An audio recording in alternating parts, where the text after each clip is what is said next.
You shared to your fans last week on Instagram that this is some of the best music you've ever recorded. So can you tell us a little bit about the writing and recording process, and then why was it your favorite?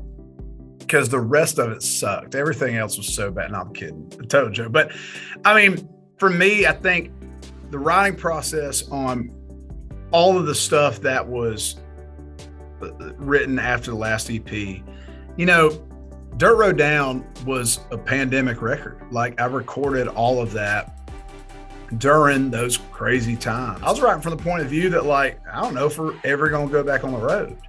And it was like, what if this was it? You know, what if just the world is in a weird place and we can't get back together, or people don't ever want to get back together, and this is all I've really done. And so a lot of that mindset, you know, a lot of that fear went into making Dirt Road Down. There was a level of, okay, write about who you are now. You know, I'm turning 30 this year, I'm getting married next year.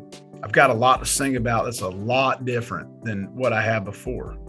And then there's a side that's like, let's get back to work. Like, let's go. I want to write some songs and cut some songs that people like have to hear live. Like, I want them to sit there and go like, I got to go hear that song in concert. And so it was a balance of both of that, you know. And of course, I love a nostalgic song. Like, I'm always going to touch about where I come from and how I grew up and how I'm living right now. And I think that's sprinkled throughout all of it. These songs have very passionate messages that you're clearly getting across. So what do you think is the overall message of this EP? I mean, I think it's probably the title of the EP. It's just like, might as well be me. I mean, I'm at that point in my life where I just want to like sing about the things that I love.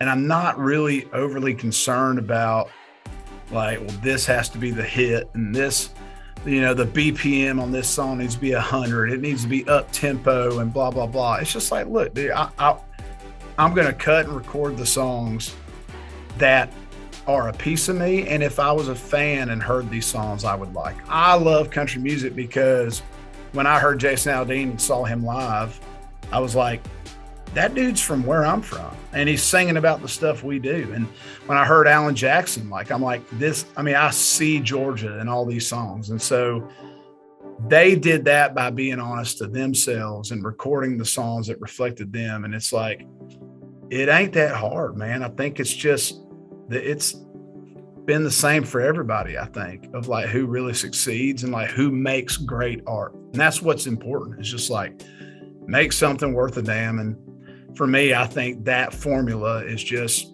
recording songs that are me, you know. And so that's kind of the whole theme of this record is, hell, I might as well be me, because no one else will be, and I'll suck if I try to be anybody else.